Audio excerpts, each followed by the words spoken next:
What's up, y'all? It's your boy Q City. Your boy Taj Bravado. This is ATL, Round the League. Here we just talk to y'all about what y'all want to talk about, right? So we get anything that comes in, we talk about it with y'all.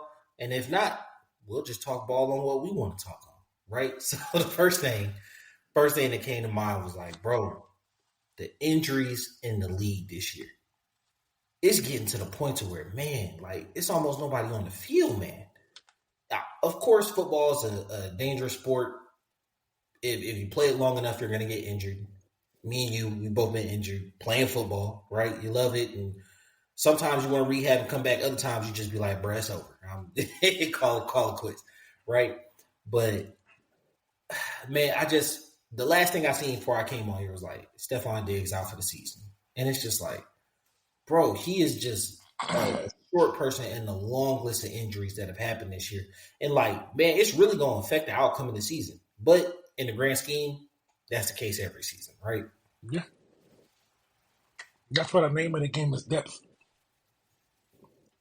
And I think that's what a lot of teams are seeing this year, right? So when I think about some of the more pressing injuries that have happened this year, right? The first one that comes to mind are obviously some of the more devastating ones, right? Like Deshaun. Well, what happened? The Browns look good. Who was it devastating for? Well, it was devastating for Deshaun in the sense that he's out for the season. I mean, sure, but I mean, that man's still getting paid $50 million to sit on his ass. Yeah, I feel like a lot of Cleveland fans was kind of happy that he got hurt, which is real life. Let's back that up. That's fucked up. That's messed up, man. That's messed up. That man popped his Achilles. It most definitely is, but I mean, the offense looked competent with OW in there. Hey, it did, bro. It did. And the Ravens, boy, they pissing a bucket, bro. Like I swear, yo, what's his name? Bateman, bro. Here's what made me mad. Don't nobody want to hear about your fantasy team. With that said, I have Lamar and Bateman as my stack for my fantasy team. They won me last week because they put up 80 points last week. They went bananas. Bro, I didn't play Kirk Cousins, who gave you 32 points. I sat him on the bench. Gave you Lamar. Lamar gave me like 26 points. Rashad Bateman gave me 7. I get number. Give me like 7 points, bro.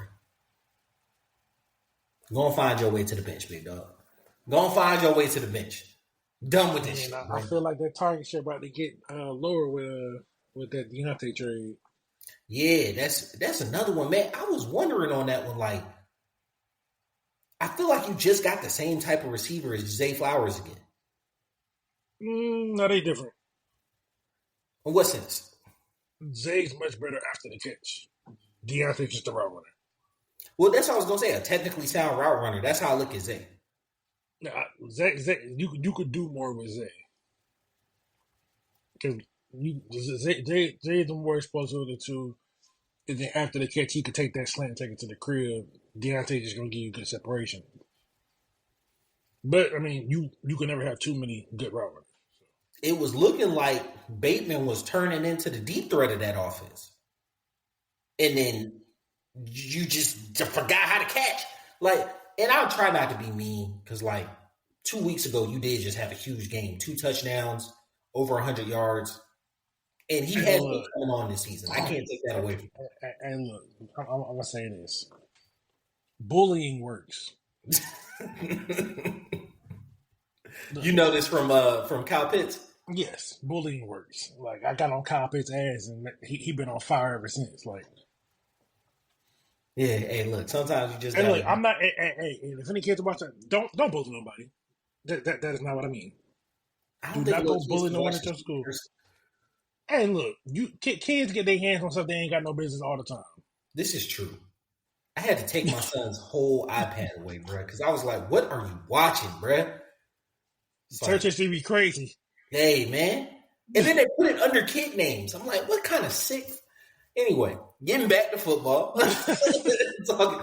talking about the injuries going on. Another one that real popped off, obviously just Stephon Diggs, but like why I feel like that's really detrimental toward the Texans is because your boy 12 Nico's still out right now on IR. You know what I'm I think saying? he'll be back soon, though. He should be coming back in the next 2 weeks, I think it is. But like, bro, Nico out. Tank Dell, you kind of the only option going on right now. That's a real big hit. Then you look at who was another one? The 49ers. They finally just getting everybody back. But Christian McCaffrey's still out with this whole his situation kind of weird with this like Achilles thing that he got going on. The Dolphins lost their offensive tackle.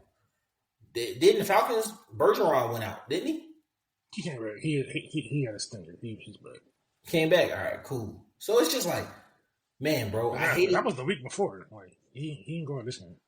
I hate it. It's a part of the game, but like, man, I just feel like injuries is taking over the season, bro. I mean, it's like that every year.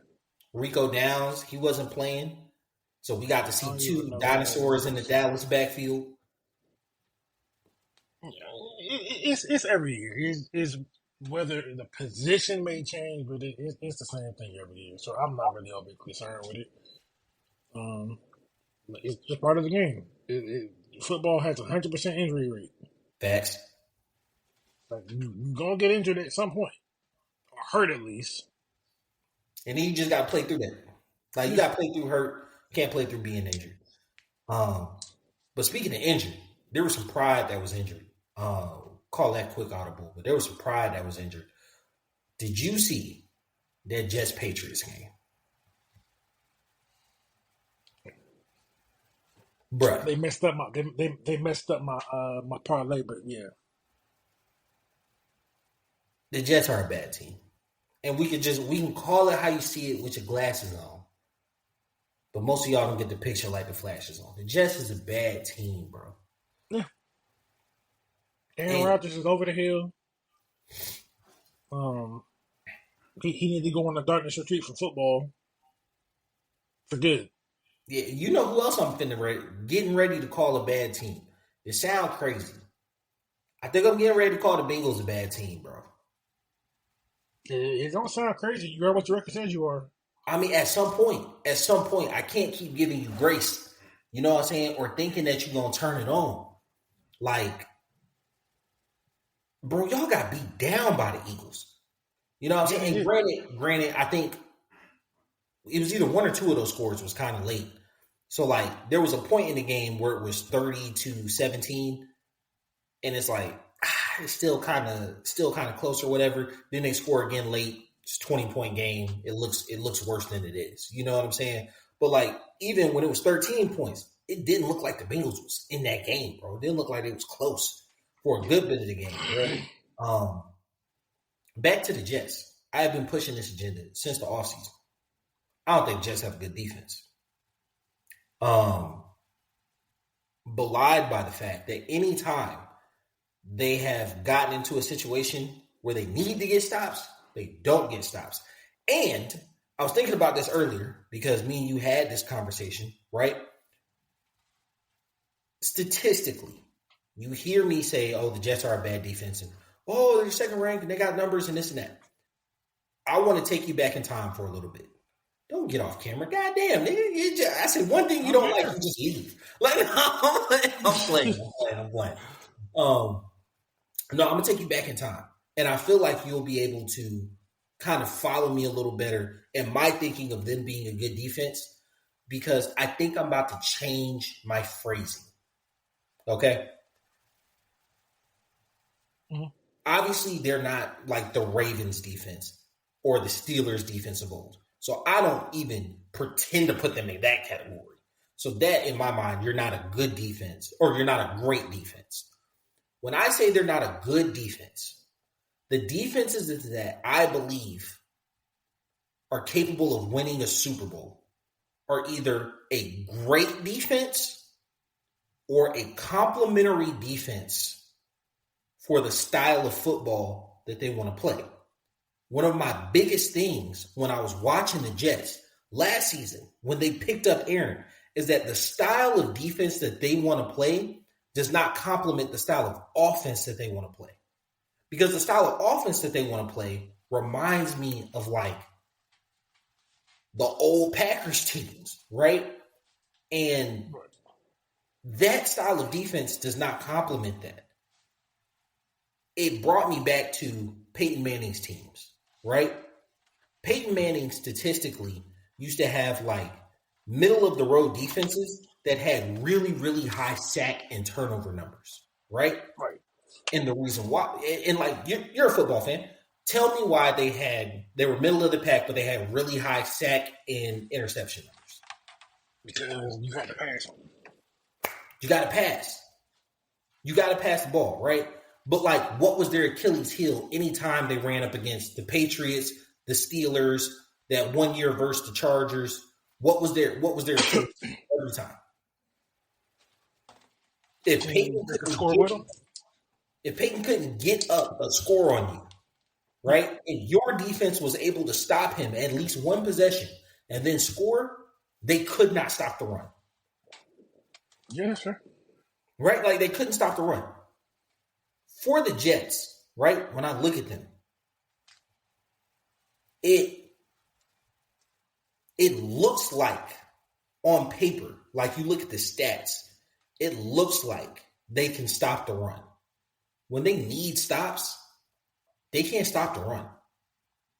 The Patriots were able to consistently keep drives on them and then broke the back door on 2 scrambles that allowed them to, one for a touchdown, one to basically seal the game on 3rd down or 4th down by Jacoby. But this has been consistent for them all year, right?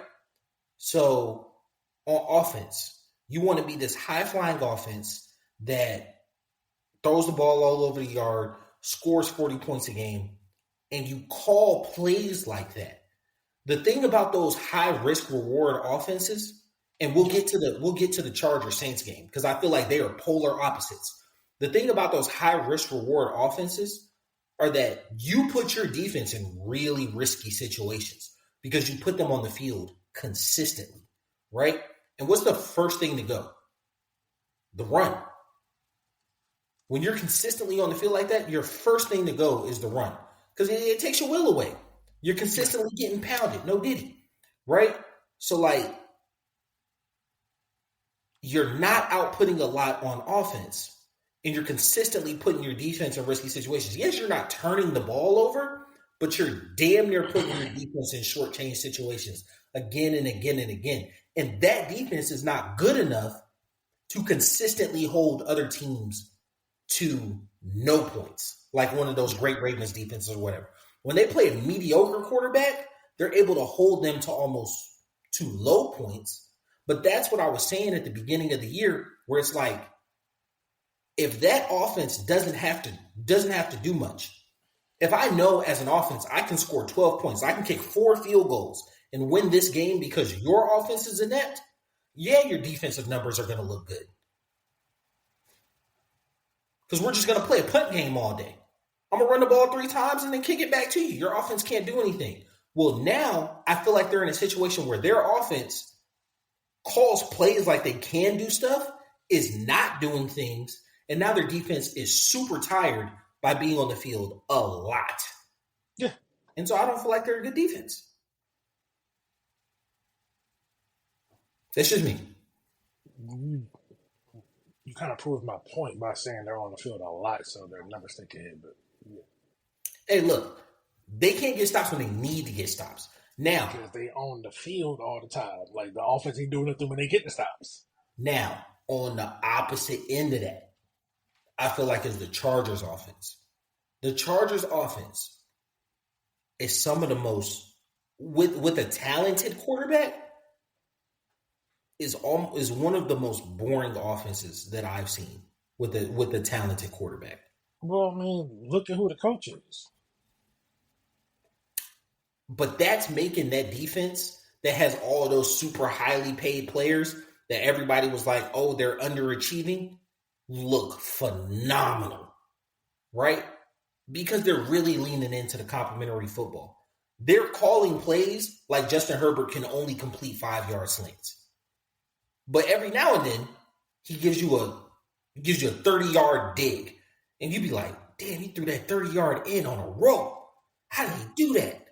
His arm talent is crazy. Why are we not calling that consistently? Because you have a competent coaching staff that understands. If I throw this ball 30 yards down the field, right, and we miss it, and we punt the ball away, and then I come back out and go 3 and out, in a 12-play span, I put my defense on the field for 9 of those plays. They're gonna pop one on me, right? Because what a lot of people don't think about is that corners ran on an incomplete pass. So basically, what you're saying is you don't think the Jets have a good defense because the team is poorly run because they don't have a competent coaching. Yeah, I don't think it's personnel. I think basically, the Jets personnel is the defense isn't the issue. Oh, we know for the Jets it's systemic. I'm not. No. So that's why I said I need to change my phrasing up a little bit. I need to get the messaging right. It's political season. You know what I'm saying? So I need to get the ads right. You know what I'm saying? Because when you come on here and you say shit like, oh, the Jets got a bad defense, niggas think I don't know ball. No. Hear me out when I'm saying this. Systemically, how the coaching staff is running the Jets organization does not complement their defense, which makes them look bad. Because they can't sustain. But even though they look bad, their numbers still support that they're actually. Yeah, them numbers lying, bro. You watched the game. At what point did you feel like that Jets defense was just top of the line? They allowed 23 points to a Patriots team that hadn't scored over 20 but once all year? What did Aaron Rodgers do versus this defense? No, we're talking about the defense. Yes, but the defense is on the field, so attrition wears in. If you go out there and make stops again, if you keep on putting a patch on a leak, eventually it's gonna come through. The Jets defense keeps on putting patches up for the Jets offense not doing anything. It's like, all right, dang, they ain't did it again. Let me fix this leak again. Oh snap! Let me put another patch up. Oh snap! Next thing you know, you got to fix the whole roof. That offense is very counterproductive to that defense. The defense is good. We're saying the same thing. No, but we're not because you're wording it as if the Jets defense is bad when they're actually a very good defense. It's just they're not getting any help from the offense. That the defense is good. For me, the fact that the numbers are as good as they are in spite of the offense not doing anything, even makes me more impressed with it. No, I don't. That part I don't agree with. Because the fact that they're putting up top defensive numbers despite the offense isn't giving any help. No, so check this out. Do you believe Sean Payton? Is a good coach? Yeah. Do you believe? I know you believe Andy Reid is a good coach. Hold on, give me one sec, because I'm about to. They have two of the best defenses in the league. I think the Broncos have the number 3 defense. No. That's not what I'm getting at. You believe Mike Tomlin's a good coach? Yeah. Yeah. For the most part, you believe Mike Tomlin's a good coach. So when I look at it, Kyle Shanahan's a good coach.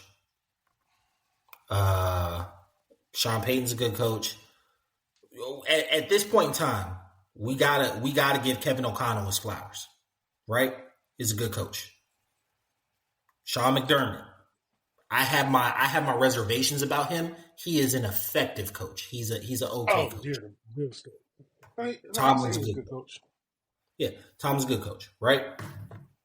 Every single game that the Jets have ran into a good coach, they've been beaten. That's one. What do you think that? Hear me out. Because I'm gonna circle it back. What do you think that average score was? I don't know, maybe like 20 points, 18, something like that. That would bode to the idea that, like, oh, the offense just isn't scoring, defense is playing well, right? Yeah. It's like 26-ish. If I'm doing the math in my head, it's around 26, right? One of those games, they lost 10-9. I'm a firm believer in Sean Payton realized that, like, my offense ain't got it this game, so I just need to do enough to win. Oh, the field goal kicker missed it late. No, y'all were inept all game.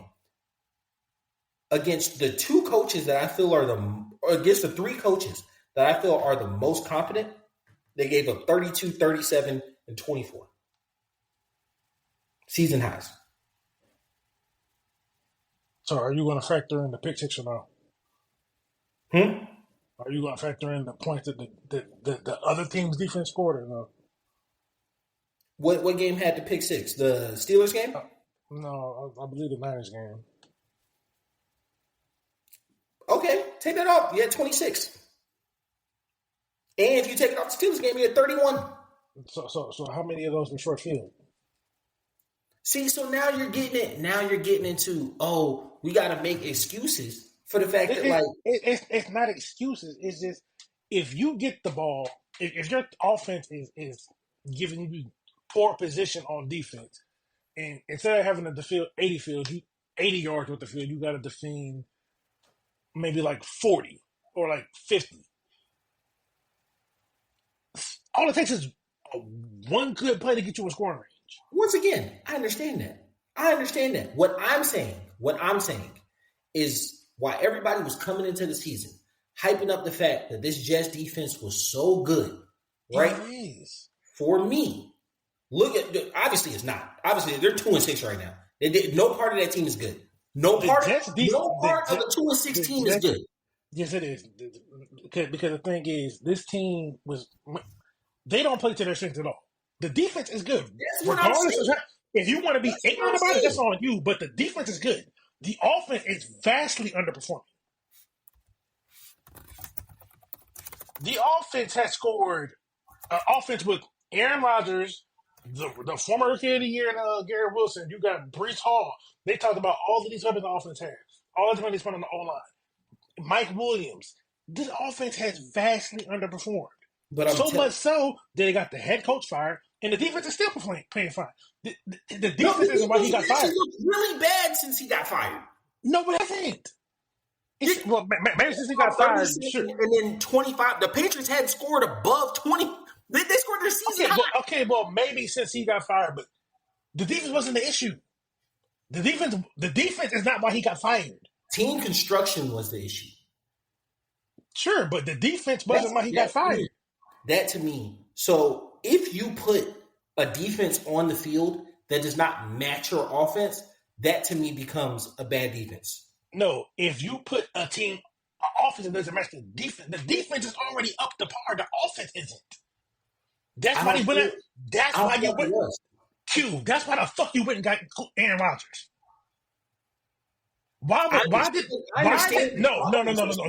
No.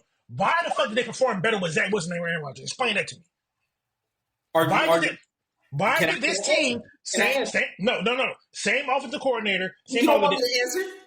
No, I want you to finish talking first. Same offensive coordinator, different quarterbacks. Yet you got better production. The offense performed better under Zach Wilson and Aaron Rodgers. How is that possible?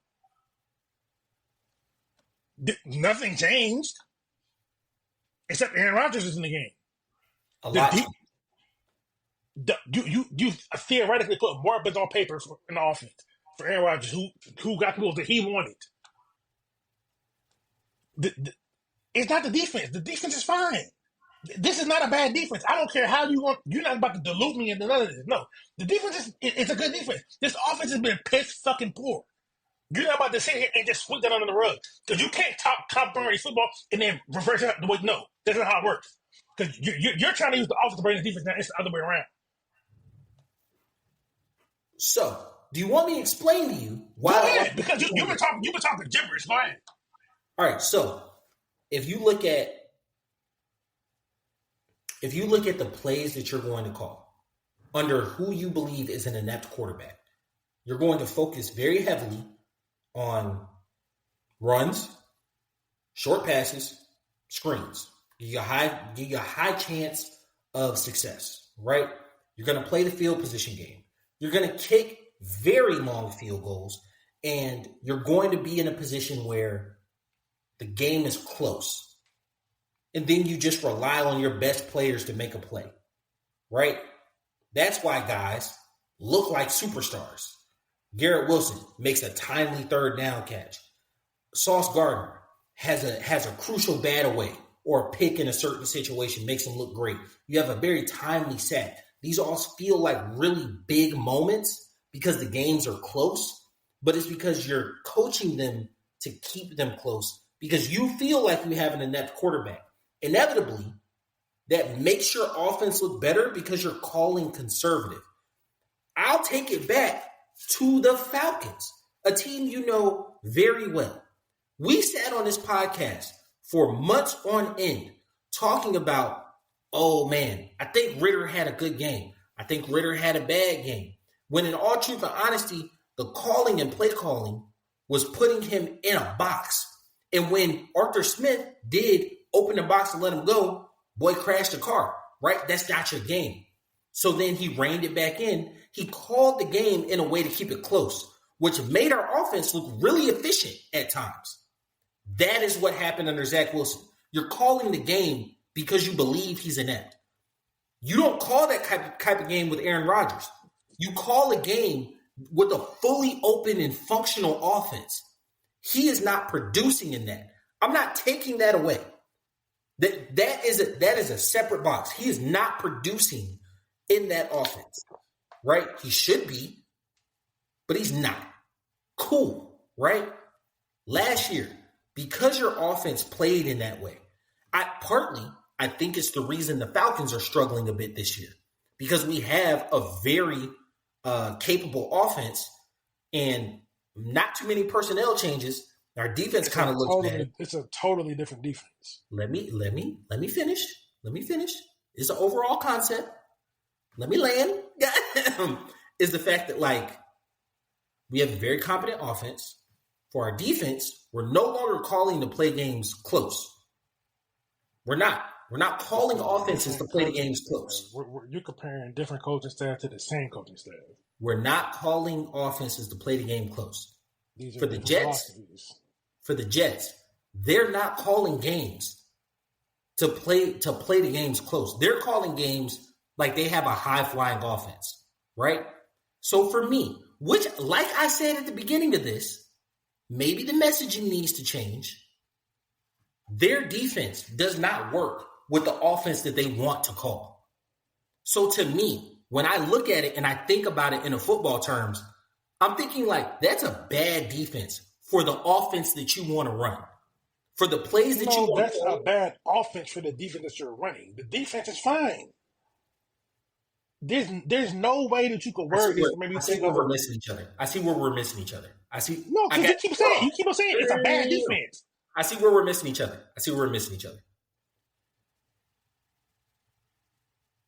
What do you think what do you think at the end of last season was the better side of the ball for the Jets, the offense or the defense? The defense. I agree with you.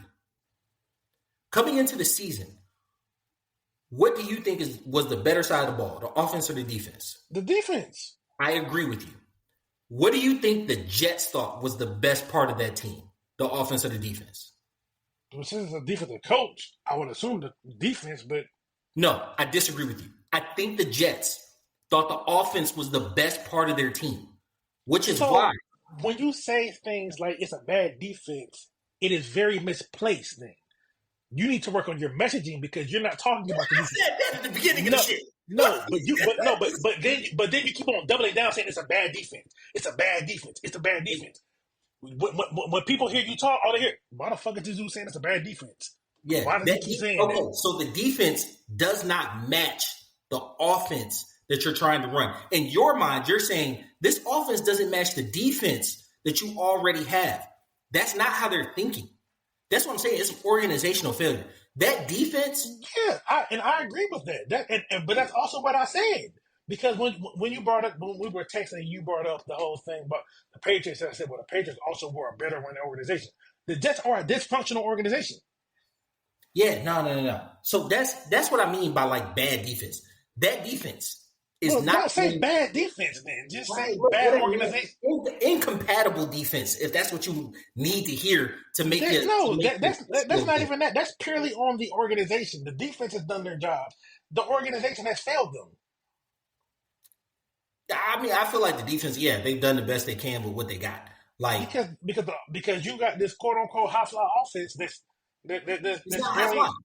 yeah. But you call plays like it's high flying. That's what I Yeah, meant by the whole Zach Wilson thing. That's why the offense looked more efficient under Zach Wilson because like you're calling plays like Zach Wilson can't do the job. well, It's bad. Bo Nix looks good. I wouldn't even say that the offense was more efficient. I would just say they were just It looks they better. they they leaned more on the run, and now they're kind of just phased the run out. Yeah, it looked better. It's the reason Bo Nix looks good. It is why everybody said Bo Nix belongs with Sean Payton. It's why everybody said that because Sean Payton calls plays to keep his quarterback strained in. The only person he let get a little bit of leash was Drew. After he had been with Drew for years. After he had been with Drew for years, he gave Drew the leash. And then when Drew was throwing for 5,000 yards, first year though, wasn't it? nah. Their first year, who'd they draft? He signed them as a free agent. Yeah, no, his first year. Sean Payton's first year in New Orleans. Who'd they draft? What, Reggie Bush? Reggie Bush. Who else they had in the backfield? Deuce McAllister? Uh-huh. And then who was their wide receiver? But they didn't run heavy though. No, but it was all short passes, the slant routes. Bro, Drew Brees first year that he put up 4,400 yards. Yeah. Look at his seasons when he started putting up 5,200 and whatnot. What was their records? I don't see. I'm just looking at the stats. But his first year with the Saints, he won 4,400, 26 and 11. The second year, 28, 18. It was he won 4,400 back to back years. The first 2 years. Then he went 5,000. 34 and 17. Then he went 43, 34 and 11. Then he went to 46, 33 and 22.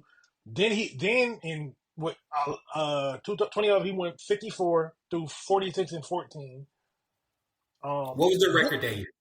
I don't know the records. I'm just looking at the stats. 7-9. I don't know. 7-9. And that's when everybody and their mama swore the Saints had the worst defense and Drew was doing it all by himself. That's when look at the stats, and everybody swears the Saints had a terrible defense. When does everybody swear that the Saints defense became absolutely amazing? Around 2015. What was Drew running? Probably 4,800 yards. 48, 32, 11, 52, 37. I'm telling you, bro. Like, I'm telling you. Tell me what. He threw for 52. He threw for 52, 37. Like, the yards is pretty much it's consistent. Since he's been in New Orleans, his lowest passing total has been 4,300. His lowest touchdown number has been 24, and that was his last year in 2020. But that was also his least. And that was a very constrained offense. But no, if you look 2019 and 2020, he didn't even get over 3,000 yards. 2018, he no. I'm not looking at the stats. I'm not looking at the stats right now. You got it open. I'm not looking at the stats right now. I can tell you from about 2015. No. I'll go back. 2014 to about 2018, 2019. We'll go 2019. You're going to see an average of around 47 to 4,800 yards. Some average in there, right? Maybe more, maybe less. You're going to see around 30, 32, 35 touchdowns somewhere in there, right? Because he was among the league leaders for a good bit in there. And you're going to see... You said from 2014 to 2019? Yeah, somewhere in there, right? You see a good bit because that's when Sean Payton really let the leash off him. He let it off before that. No, when he let it off before that, he was throwing for 5,200 yards. It was in 7-9, 8-8, 8-8. He had 3 seasons of over 5,000 yards, didn't he? Back to back to back. Yeah, it started in 11, and it went from 11 to 2013. Yeah, 3 seasons back to back to back, 50 something yards, over 5,000 yards. He had like 40 something touchdowns one year, 30 something the next year, 30 something the next year. They went 7-9, 8-8, 8-8. And everybody swore the Saints defense was the worst shit in the world. Everybody swore the Saints defense was the worst shit in the world. It wasn't the baddest defense in the world. It's just it didn't match your offense. I mean, Saints won the Super Bowl. Drew Brees' fourth year there, where he went 43, 34, 11. Yeah. Oh, no. And I will argue with you. Since 2000, I'm gonna say since 2008, he's had the least took off. Okay, even if cool. Say it then. It doesn't change the central point of what I'm saying is the fact that like people thought their defense was bad just because it was incompatible with the offense they were running. You look at 3 of his prime years where he was the most productive. Why were they bad? Why was the team bad? Because they were incompatible. That's what I feel like the Jets are. But when were they?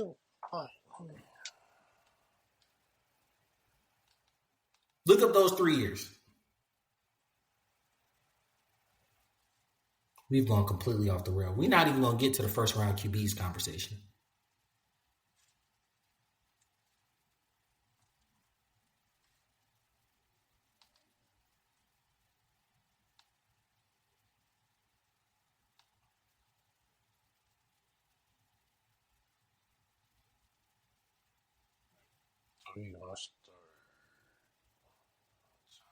Drees got there in what? 2006. So they went 10-6 his first year, 7-9 in 07, 8-8, and then 2009 they went 13-3. 2010 they went 11-5. 11 they went 13-3. 12 they were 7-9. The next year they were 11-5. Then they went 3 years straight from 14 to 16, 7-9, and then from 17 through 20, basically they averaged 12 wins. 11-5, 13-3, 13-3, 12-4. Then they went 9-8, 7. Like pretty much Drew Brees last year was. And that was last year. But the last 2 years, the defense looked better because Drew Brees' arm was shot. So. And how did he have to call plays when Drew Brees' arms were shot? He didn't know. And but really just leaned on Kamara. And what did that make their defense look like? Kamara's rookie year was 2018. And what did that make? But what did that make their defense look like? I don't know. Sure. The Saints defense has been was known as one of the better defenses in the league. You can look up the numbers for it. Like, bro, we played them twice a year. They were one of the better defenses in the league. But it's because they had a very complementary style of football. And when you call plays like your quarterback can't throw the ball deep, or you call plays to literally just sustain drives, you call plays to play field position, it plays into your defense's hand. When your defense is the stronger unit, that's how you got to call offense. That's not what the Jets came into the season doing, which is why I looked at it like that's not a good defense for how you want to play, how you're purporting that you want to play. Well, that's on them for not building them on the center of their team. Which I agree with. And that's why I'm saying I got to change the messaging. Now, we're going to get to this one because I wanted to get to it, and this is going to run a little bit long, but we're going to be able to cut it. All right? So the first round QBs and the time to develop, right? So Anthony Richardson just got set. Mm-hmm. Do I disagree with it? Absolutely not. Boy, hey, look, he looks terrible. Like he got some growing he needs to do in the quarterback position by a mile. But like the takeaway of the advent of the rookie pay scale has really put it into a position where it's like, bro, as a first round QB, man, if you ain't got it by like really halfway through year 2, it might be it for you, big dog. It really might be it for you. And everybody's be like, oh, Josh Rosen only got a year. But like, it basically looks like the Panthers gave up on Bryce. The only reason he started was because Andy Dalton got into that car crash. It looks like I don't think the Colts are giving up on Anthony Richardson, but I don't know if they're gonna stay with him. This is a terrible look for him this year.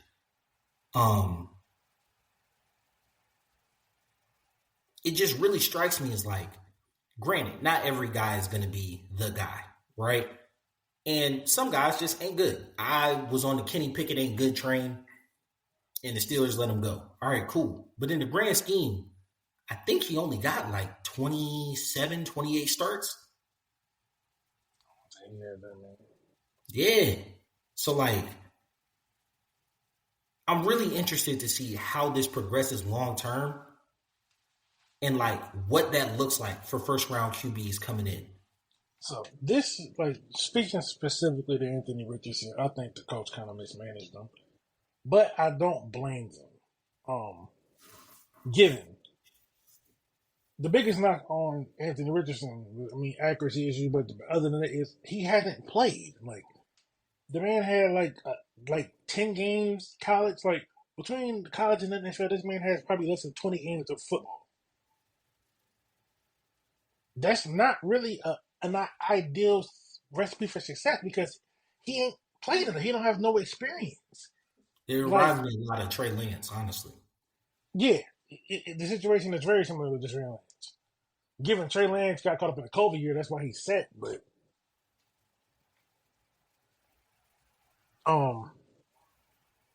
yeah, Richardson, he's in a situation.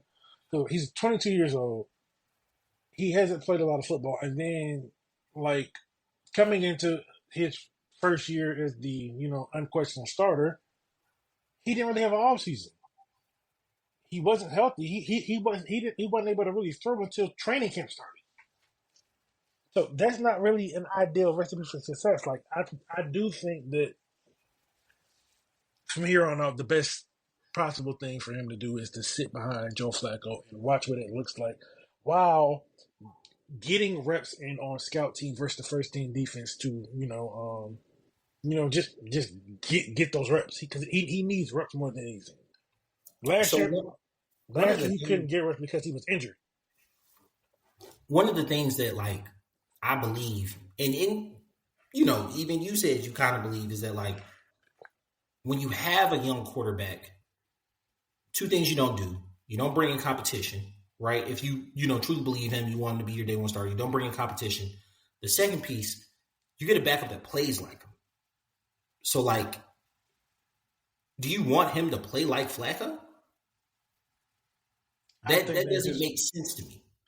I don't necessarily agree with the whole you get a quarterback that plays like him. You just get good quarterbacks in your room. Just period. Regardless of the play style, a good coach is going to make it work. Now there are things that Richardson can learn from Flacco. They're both very large body quarterbacks, and given Richardson is an athletic specimen, but part of the lure to a quarterback like Richardson is okay. Well, he's not the passer that we think he can be yet, but while we're getting there, we could just lean on the running game until he figures everything else out. The only problem with that is you can't run him because he gets hurt. He gets hurt. Yeah, I was about to say he can't run because like he gets so it's really innocuous injuries. Like take him out. Yeah, like for someone who is 6'4", 250, he's very fragile.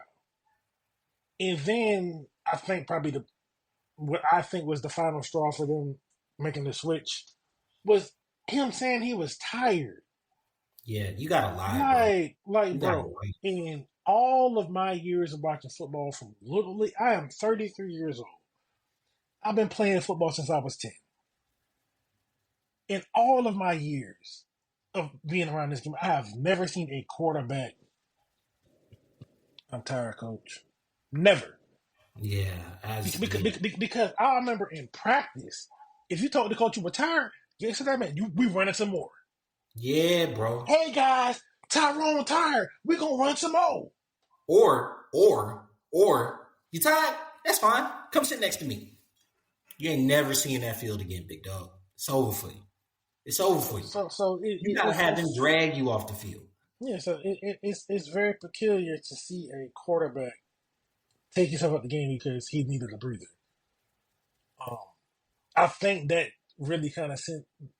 I don't think that set well with the teammates, and they had to make the move because as your teammates, you look like, did this nigga go out because he was tired? Like, bro, you could have allowed to say you had something in your contact or something, just make it sound better. Bro, when I tell you, bro, like, I get the sentiment. I totally get the sentiment. Like, you can't do your job, tap your helmet, you're tired. I get that. I get that at every position. Like, bro, you do 4 straight rushes. They converted on the 3rd down.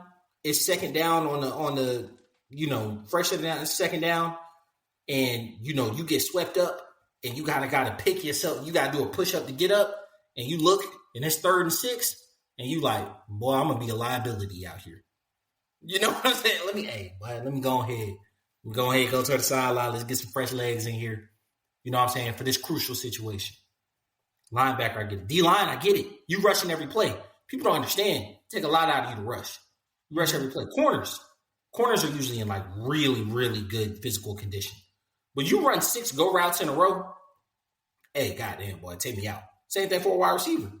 Same thing for a running back. You up in the hole. But that's more common for them. Like, running back, make the big run, gets called back, you pull him out. Receiver, you send him out. Even with Julio, you sent Julio on the street, he was coming out. But the 2 positions, the 2 groups, really, quarterback and O-line. Your O-line and your quarterback do not leave that game, bro. And people always talk about baseball got unwritten rules. For football, people, like, that's an unwritten rule, bro. Like, your offensive line, they are warriors, bro. They are warriors. They get chop blocked. They see fresh rotations of D linemen every time, and they're expected to hold the line, bro. Hold the line. Like, that's your job, bro. The quarterback? What? You're nigga, what? Like, I guarantee you, there was a running back. If I'm not mistaken, it was number 10. So it might have been a wide receiver. Was running onto the field, which means you wasn't on the field, which means you were spelling somebody who was tired. And I guarantee that nigga looked at him like, nigga, what?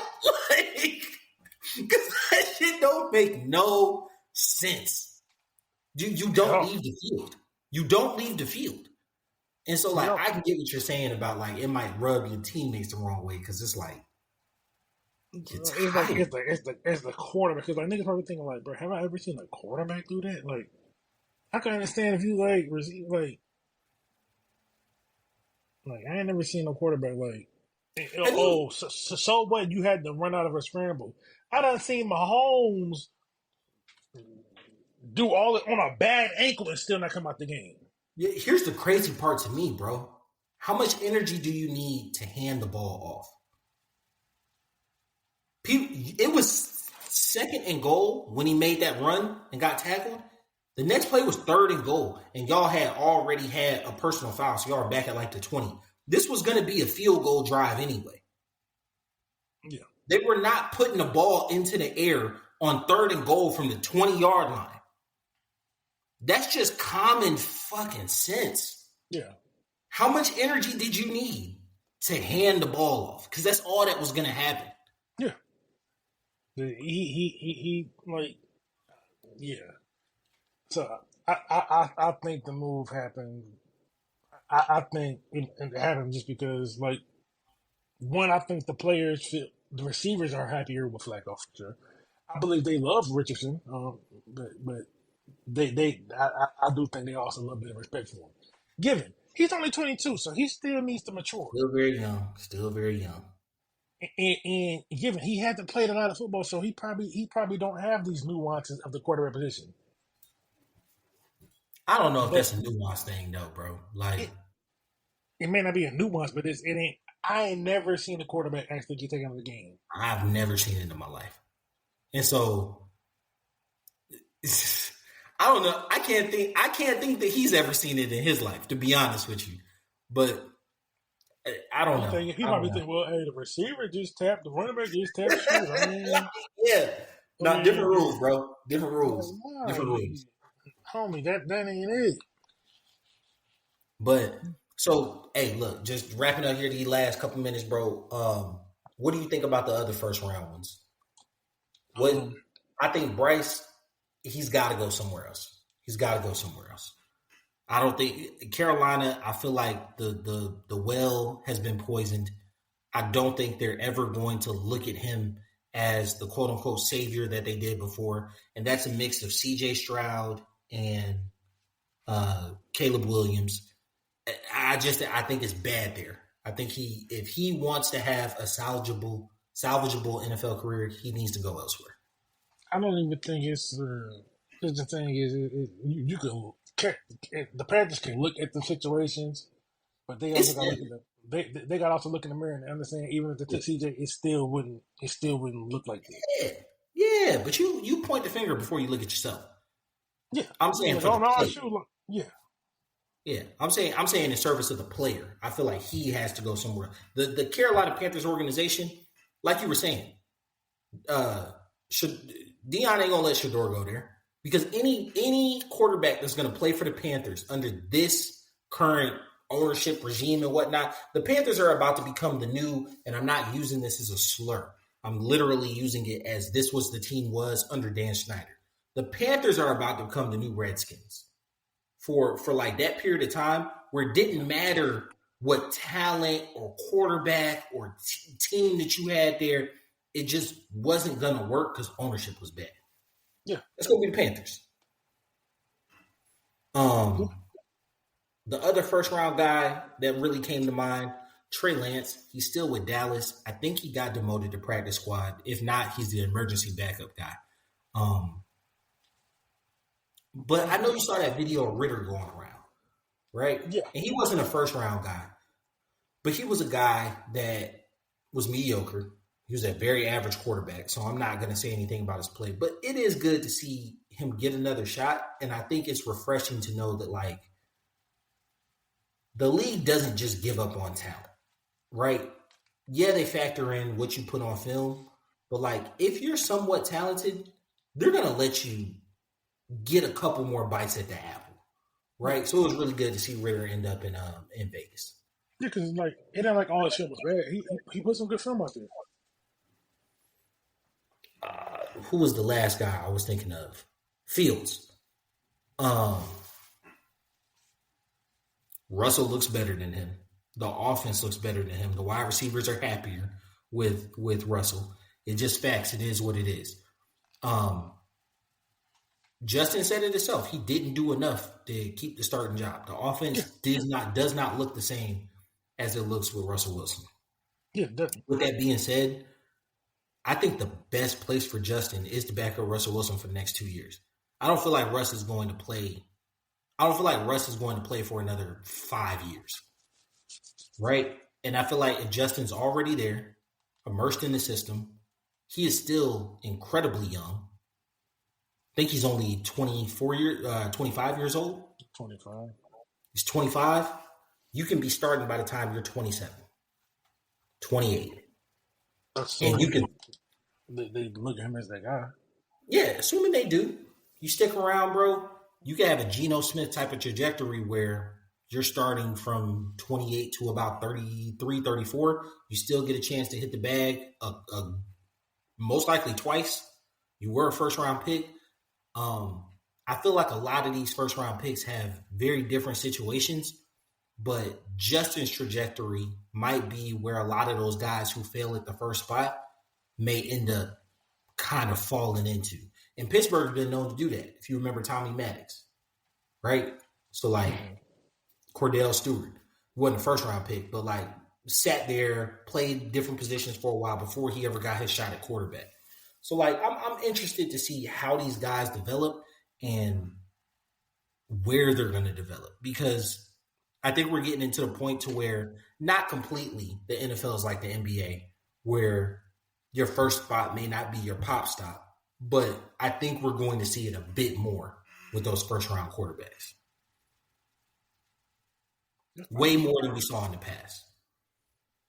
I mean, ever since they got rid of ever since they put in the slots, it kind of opened up that box. Because now you're not really tied down. Cause I think the last quarterback to be able to cash out on that was Sam Bradford, and Cam Newton was the first quarterback to miss it. It's always the black man.